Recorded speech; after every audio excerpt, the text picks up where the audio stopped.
Treelapse is an R package for interactive visualization of tree-structured data. In this video, I'll describe how to interact with and interpret the visualizations that can be created with the package, and I'll give examples of the kind of query building that makes interactivity useful.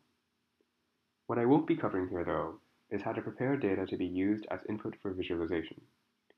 Treelapse does export some functions that can be useful at this step, and for some templates, I recommend studying the package vignettes. Let's start with a type of visualization I call Timebox trees. This example is in the antibiotics.r markdown vignette, which can be found at this link. The vignette reanalyzes data coming from a study about the different ways antibiotics influence communities of bacteria living in the human gut.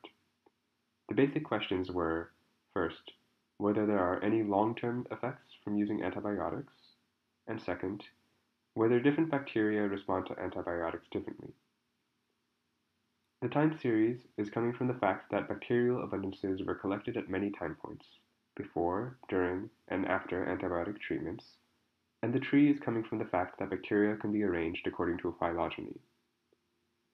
I've already executed code up to the part which generates the output figure.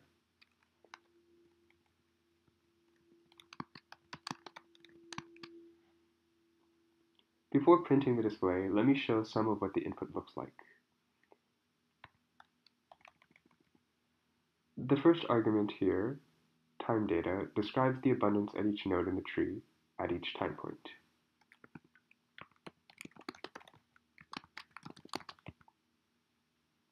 The unit column specifies the node ID, time gives the time, and value gives the abundances. The second argument specifies the tree structure. Each row here describes a link between parent and child node IDs. The last argument is used to customize some of the appearance of the plot. Let's run the function and take a look at some of the output.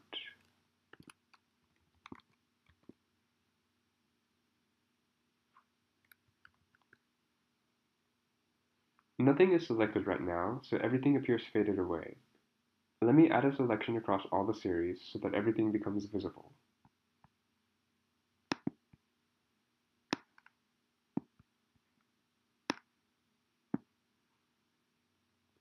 At the top, I have an evolutionary tree relating all the bacteria.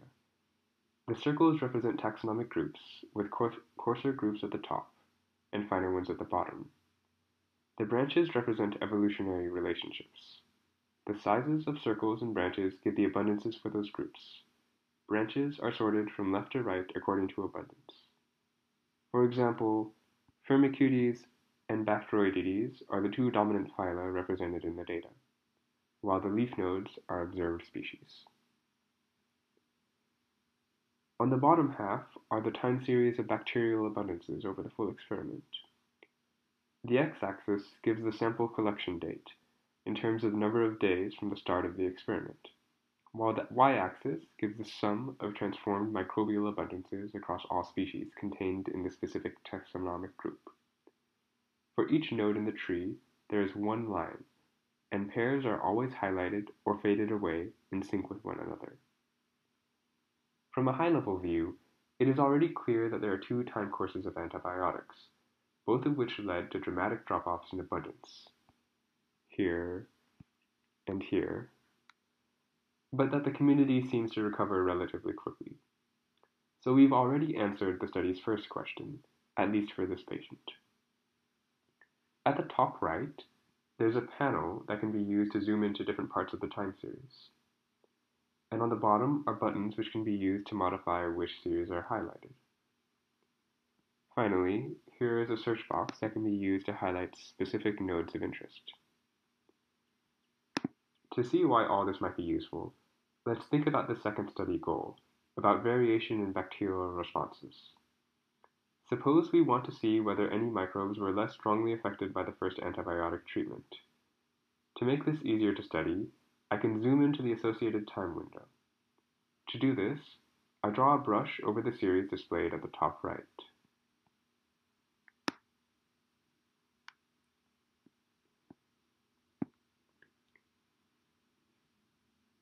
There seems to be one line that stands out from the rest, because it's mostly flat while the rest are U-shaped. To isolate this line, we can introduce new constraints by adding a new brush.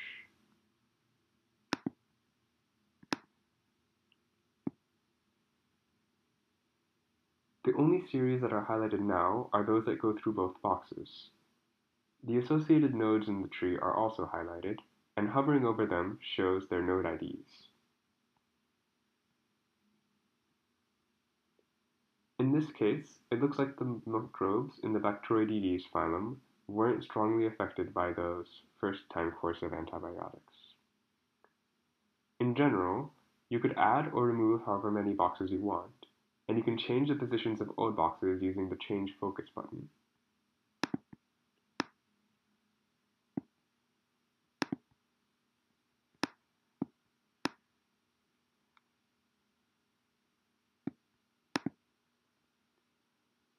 For another example, let's study the second antibiotics time course.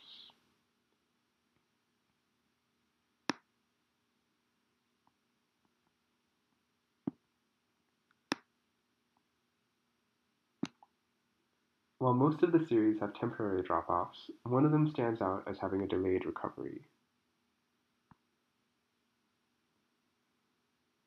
Just like before, we can try to isolate this series and look up its ID.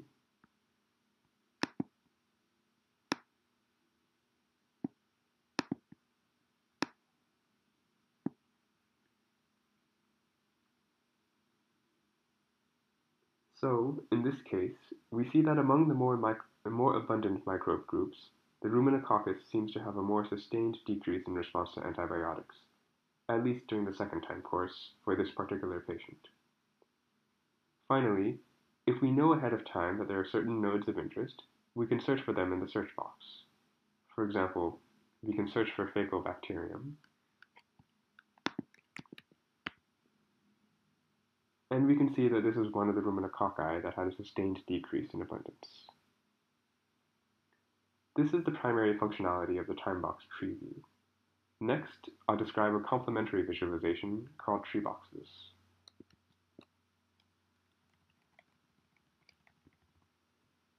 The input is exactly the same as in Timebox trees, and once I run it, you'll notice that the layout of the display is the same too. The only difference is in the interactivity. Instead of defining queries based on the shapes of the series, this view lets you study series associated with different subsets of the tree. For example, here are all the Lachnospiraceae.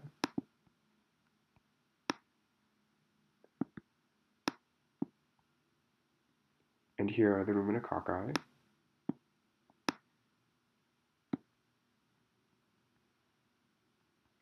And here are different Bacteroides.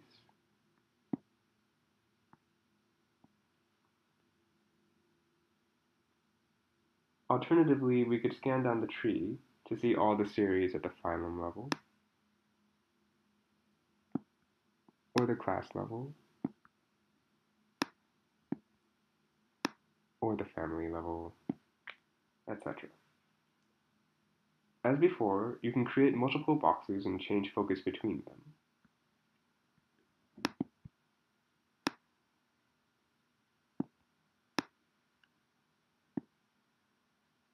Note that we are highlighting nodes lying within any of the boxes, and not just those in the intersection. Also, instead of hovering over nodes to get their identities, we are hovering over the series. Our last display is different from the previous two. The problem here is to compare a few numbers at each node instead of entire time series. For example, we wanted to be able to compare average abundances across treatment and control groups at individual nodes. We call our approach the degree of interest Sankey. The application I'll talk about comes from a study about preterm births, and is in the package vignette pregnancy.rmarkdown.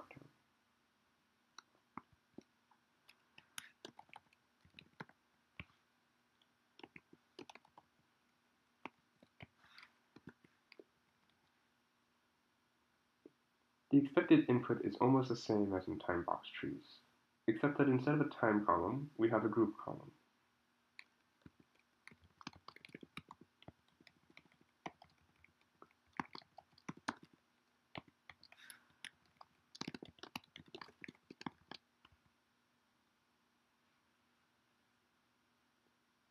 In our application, the group labels come from the result of a clustering across samples, based on the microbial counts.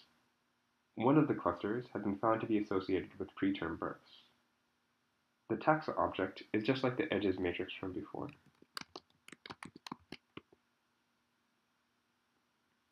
Now let's run the DOI Sankey function. I get a new browser window showing the top of the phylogeny for these microbes. Here, the width of the different edges encodes the average abundance of that type of bacteria across all the samples. The idea is that the total abundance is flowing down different subtrees according to how wide the edges are. The different colors give the contributions coming from the different groups.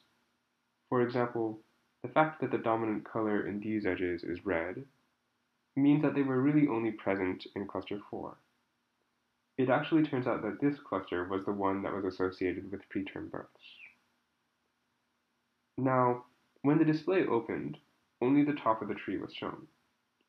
To study abundances across subtrees, we can click on different branches to show more of the nodes in that region. For example, if I click further on this branch, it becomes clear that the 4 remaining clusters distinguish between samples according to the different types of lactobacillus.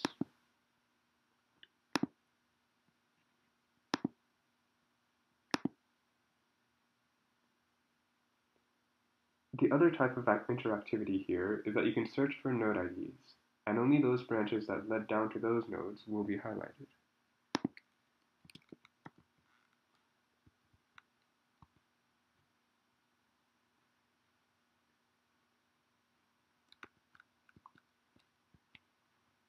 Finally, I'll mention a few extensions covered in the package vignettes but not in this video. The most important idea in these vignettes is that there are situations where data can be thought of as tree-structured series, even when that structure isn't obvious at first. For example, we show how you can think of a dataset as tree-structured after using hierarchical clustering or classification of regression trees. In the hierarchical clustering example, we show that the x-axis doesn't even have to be numeric, and we can actually work with tree-structured parallel coordinates.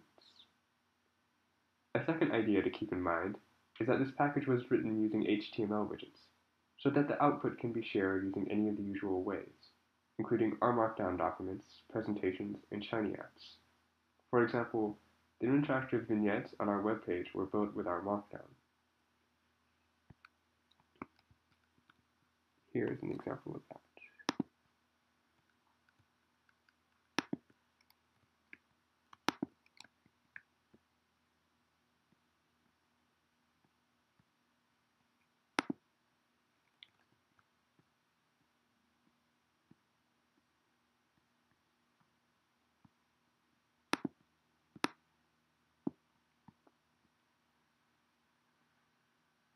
On the other hand, if you only care about saving a specific static view, you can use a Chrome app called SVG Crowbar. Let me show an example. First, I will open an earlier interactive output. Then, I'll open the SVG Crowbar bookmark.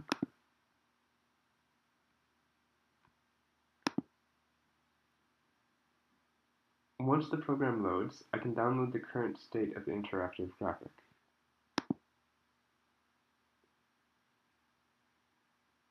Now, I can open this, and I could edit it in any SVG graphics editor.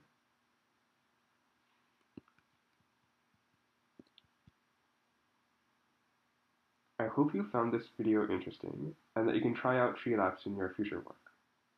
If you have any questions or comments, don't hesitate to post an issue to GitHub or send us an email.